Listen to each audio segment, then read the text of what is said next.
Bienvenue sur votre chaîne préférée Akhbar al-Blad de Hassan Atlemsan. En Algérie, les généraux de l'armée algérienne surpris encore une fois la main dans le sac. Un expert franco-suisse dénonce le détournement systématique des aides destinées au camp de Tindouf. Le politologue et écrivain franco-suisse Jean-Marie Heyt a épinglé le scandale du détournement systématique des aides humanitaires destinées aux populations des camps de Tindouf que le Maroc ne cesse de dénoncer depuis de nombreuses années auprès de la communauté internationale.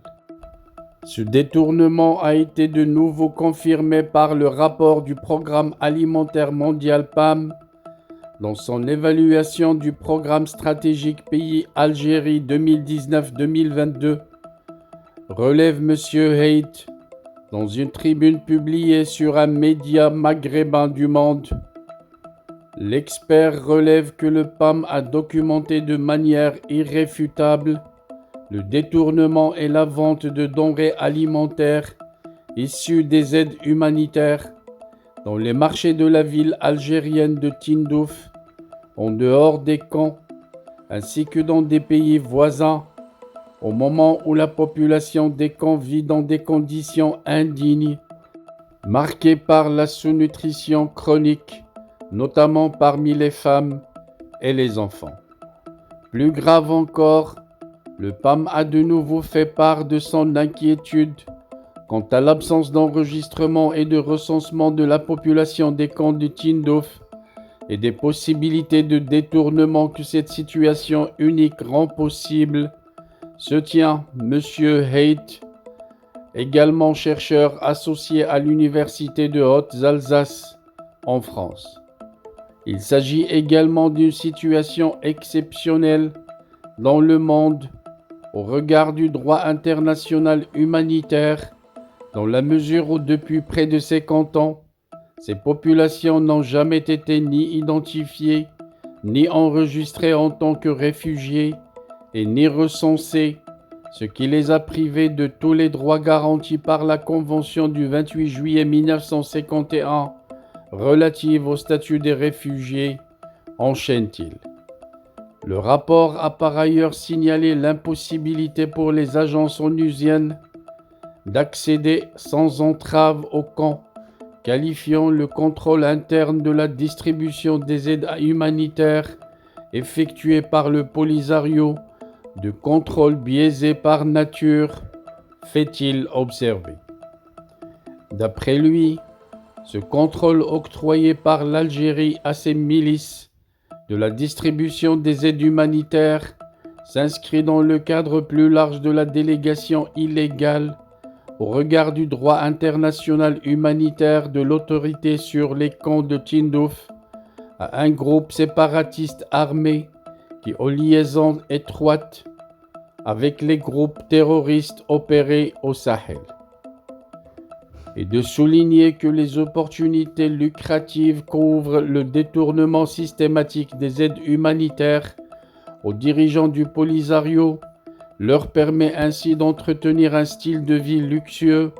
aux frais du contribuable européen et aux dépens des femmes et des enfants des camps de Tindouf livrés aux affres de l'anémie chronique. Bien avant l'Office antifraude de l'Union européenne OLAF avait pointé dans un rapport rendu public en 2015 un détournement méthodique depuis plus de 4 décennies de l'aide humanitaire accordée aux Sahraouis séquestrés dans les camps de Tindouf sur le territoire algérien, note-t-il, ajoutant que ce rapport, basé sur une enquête menée par l'OLAF, met en exergue la responsabilité de l'Algérie, complice actif du détournement de ces aides qui commence habituellement dès l'arrivée des cargaisons au port algérien d'Ouahran. Ces détournements ont été signalés par d'autres rapports d'inspection du Haut Commissariat des Nations Unies pour les réfugiés, ainsi que d'autres organisations intergouvernementales et non gouvernementales, rappelle-t-il. Parlement européen qui à son tour avait adopté une résolution relevant que l'Algérie aurait prélevé une taxe de 5% sur cette aide et aurait refusé des demandes de recensement, ajoute l'expert, précisant que la résolution demande également à l'Union européenne d'auditer l'utilisation de l'aide humanitaire européenne par le Polisario depuis 2015. Aussi, en 2021, le rapport du secrétaire général de l'ONU Antonio Guterres a attiré l'attention sur les détournements des fonds et des aides alimentaires destinés à la population séquestrée par le Polisario, écrit M. Haidt, soulignant que toutes les résolutions du Conseil de sécurité depuis 2011 appellent l'Algérie à autoriser le recensement des populations des camps de Tindouf conformément au droit international humanitaire. Et de noter que la nouvelle résolution 2654 du Conseil de sécurité a dans son paragraphe préambulaire numéro 23 demandé à nouveau instamment à l'Algérie que les populations des camps de Tindouf soient dûment enregistrées et soulignant qu'il importe que toutes les mesures nécessaires soient prises à cette fin. Poursuivant que la même demande a été adressée dans le paragraphe opératif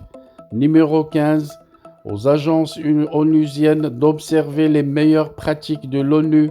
dans l'acheminement des aides humanitaires aux populations des camps. Selon l'expert, l'Algérie n'a eu de cesse de défier les injonctions fermes et sans appel du Conseil de sécurité en se cachant derrière des prétextes fallacieux, sans fondement. L'Algérie a une responsabilité morale et juridique de cesser d'instrumentaliser la situation de la population séquestrée sur son territoire et d'en servir comme un fonds de commerce, alors même qu'elle débourse des sommes colossales pour entretenir le style de vie luxueux d'une poignée de dirigeants du Polisario et leur fournir du matériel militaire de dernière génération, affirme-t-il. Et de conclure que l'Algérie a une responsabilité juridique, politique, historique et morale de s'engager de bonne foi dans la recherche d'une solution politique définitive à ce différend régional qui n'a que trop duré, conformément aux résolutions du Conseil de sécurité, est-ce afin de permettre un retour dans la dignité des populations des camps de Tindouf au Sahara marocain.